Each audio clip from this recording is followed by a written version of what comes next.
Malaysia bukan lagi pilihan pekerja Indonesia. Inilah yang berlaku sekarang. 3 tahun kebelakangan ni pun kita dah nampak sebenarnya yang negara kita ini hanya menerima pekerja daripada Bangladesh, Pakistan.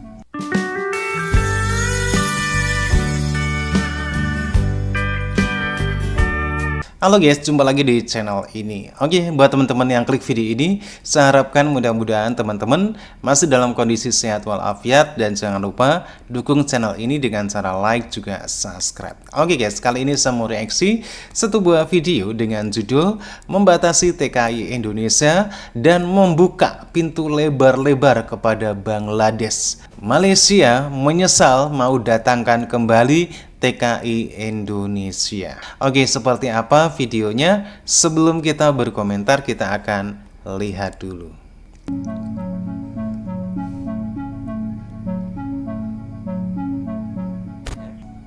Malaysia kini menyesal setelah dulu banyak warganya meremehkan pekerja Indonesia.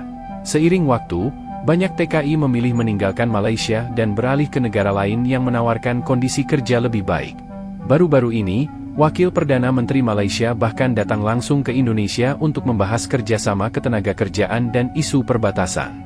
Langkah ini dianggap sebagai bentuk pengakuan bahwa Malaysia masih sangat membutuhkan kontribusi tenaga kerja Indonesia demi menjaga stabilitas ekonominya. Tuh lihat, tidak ada seorang pun jalan. Tengok, sepi. Tanpa TKI Indonesia, Malaysia sepi. Lihat. Kita telah membincangkan tentang permasalahan pekerja-pekerja daripada Indonesia ke Malaysia, sama ada pekerja di dalam sektor-sektor yang diizinkan dan juga pembantu rumah. Tetapi apa yang telah diperbincangkan ialah bagi mengadakan single window system, ya, untuk pekerja-pekerja daripada Indonesia yang masuk ke Malaysia melalui sistem ini. Ianya telah diadakan perbincangan bersama dengan Menteri Dalam Negeri dan juga Menteri Kepekerjaan, tenaga kerja di Indonesia, dan ianya telah mula dilaksanakan dan diharap sistem ini akan dapat mempermudahkan dan juga menyusun atur dengan lebih baik lagi terhadap penyaluran pekerja-pekerja daripada Indonesia ke Malaysia. Tadi Pak Wakil Perdana Menteri Malaysia juga menegaskan bahwa produksi pertanian Indonesia bagus, jadi ingin belajar juga dari Indonesia. Perlindungan pekerja migran Indonesia, jadi diintensifkan itu one channel system bagi perlindungan tenaga kerja Indonesia.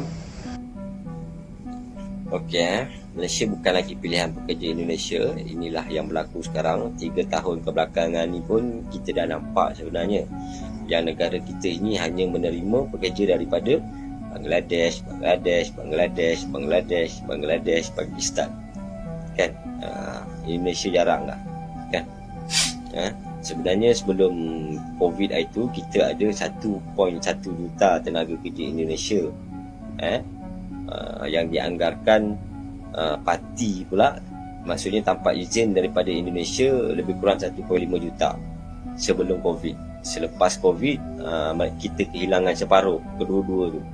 Yang izin pun kita kehilangan separuh, 500 ribu lebih. Yang tanpa izin pun kita hilang separuh. Memang kita nampak benda tu, oh baguslah kan, kurang tenaga kerja asing. Tapi kita tak tahu negara kita ni tetap memerlukan tenaga kerja asing. Faham tak? Negara kita ni tetap memerlukan 2.5 juta tenaga kerja asing tu. So bila pekerja Indonesia ni kita dah tak terima, mereka dah tak minat lagi masuk negara kita, kita terima daripada negara mana? 2.5 tu tetap kita kena isi. Faham tak maksudku?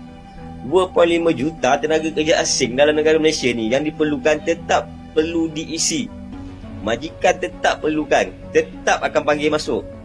So kita akan terima pekerja asing daripada Bangladesh, bukan lagi negara Indonesia. So kat situ lah masalah dia. Kita akan jadi Meladesh. Nasib lah. Okay. So inilah situasi yang berlaku sekarang ni. Memang kita nampak lah yang negara kita ni dah dipenuhi oleh pekerja asing daripada Bangladesh. Sebenarnya tak ada masalah pun, mana-mana negara pun. Cuma nak menguruskan tu berbeza lah. Okay. Bagi aku, kalau macam aku pernah lah aku mengurus mereka ni kan. Lebih mudah pekerja Indonesia lah, sebab dia faham kita mudah nak komunikasi dengan orang. Ya, benar-benar. Berbanding kerja daripada Bangladesh lah, Pakistan ni. Apalagi beda susah budaya. nak komunikasi. Kita nak guide dia orang ni, nak ajar dia orang, susah. Lambat sikit untuk mereka belajar. Terutama nak melibatkan sektor pekerjaan ni. Yang korang nampak ni lah, pembinaan. Yeah. Sebab mereka bukan datang daripada negara sana tu, negara sumber dia orang tu. Ada yang tak pernah bekerja pun. Ada tak pernah bekerja pun dalam sektor tu, tiba-tiba datang sini pegang benda-benda macam tu. So kita nak kena ajar dia. Bila tak faham cakap Melayu, cakap Malaysia, susah lah kita nak ajar. So dia akan timbul benda-benda macam tu lah. Okay. Kesukaran untuk kita berkomunikasi, nak menguruskan mereka jadi pekerja, susah. Okay. Dia timbul masalah macam tu. Tak ada masalah pun pekerja asing daripada negara mana pun. Tapi majoriti majikan memilih tenaga kerja asing daripada Indonesia sebab mudah. Kau nak bagi arahan mudah, kau keluarkan arahan pun dia orang boleh baca, boleh faham. Cuba kau keluar arahan dekat keluarga daripada Bangladesh ni, mampu tak erti nak baca betul? Susah betul. Susah tak? Susah. So sebab itu pentingnya kita menjaga hubungan baik antara Malaysia dan Indonesia. Okay. Harusnya Malaysia dilihat tidak lagi menjadi destinasi utama bagi warga Indonesia untuk datang mencari peluang pekerjaan. Menurut Duta Besar Indonesia ke Malaysia, Datuk Hermono, peraturan imigresen yang semakin ketat dengan operasi penguatkuasaan serta penangkapan pendatang asing tanpa izin parti sering dibuat secara meluas menjadi antara faktor. Katanya trend itu dilihat sudah pun berlaku sejak 3 tahun kebelakangan hingga hampir tiada langsung yang kembali ke Malaysia selepas pulang ke Indonesia untuk tempoh yang panjang. Negara yang berpopulasi lebih 281.3 juta itu didapati lebih tertarik untuk mengisi peluang pekerjaan dalam sektor Kuala Biru, iaitu bidang pekerjaan yang tidak memerlukan kemahiran tinggi seperti di negara Eropah, Jepun, Taiwan dan Hong Kong. Beliau mendedahkan bilangan rakyatnya yang mempunyai dokumen lengkap di Malaysia sebelum pandemik COVID-19 adalah 1.13 juta, sementara warganya tiada dokumen atau menjadi parti di negara ini dianggarkan sekitar 1.5. Di Jakarta, bila saya berada di Jakarta, saya tahu itu adalah ibu negara Indonesia. Dan bila saya berada di Kuala Lumpur sekarang ini, saya dah tidak tahu identiti Malaysia. Saya sudah tidak tahu saya berada di Kuala Lumpur. Seakan-akan saya berada di Dhaka. Saya berada di Jeddah. Apabila saya berada di Bukit Bintang, saya berada seakan-akan saya berada di Jeddah. Di Jalan Budu, seolah-olah saya berada di Dhaka. Malaysia menyesal, kini banyak pekerja asing seperti Bangladesh, padahal pekerja Indonesia lebih baik dan punya kultur serupa. Oke guys, demikian satu video yang menarik sekali. Memang benar ya, setelah berkurangnya TKI Indonesia yang ada di Malaysia, hal ini tergantikan oleh tenaga kerja selain Indonesia yang paling banyak itu dari Bangladesh. Tentunya tenaga kerja Indonesia dan tenaga kerja dari Bangladesh ini ada perbedaan, karena kita tahu Indonesia dan Malaysia itu punya persamaan bahasa, walaupun mungkin agak sedikit berbeda, tapi saya yakin keduanya saling mengerti dan gampang untuk bisa berkomunikasi dan juga mempunyai kedekatan kultur budaya. Inilah kelebihan dari TKI Indonesia. Berbeda dengan pekerja asal Bangladesh seperti yang dikatakan dalam video tadi. Tentunya dengan berkurangnya tenaga kerja Indonesia di Malaysia dan digantikan oleh pekerja dari Bangladesh yang paling banyak untuk saat ini,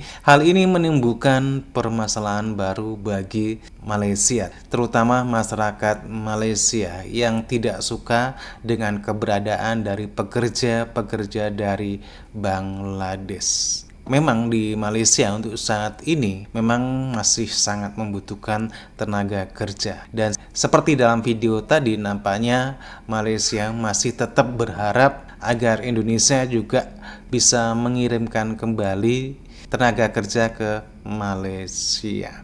Oke guys, demikian videonya. Bagaimana nih menurut teman-teman? Silahkan teman-teman bisa berkomentar dan jangan lupa like, subscribe. Terima kasih dan wassalamualaikum warahmatullahi wabarakatuh.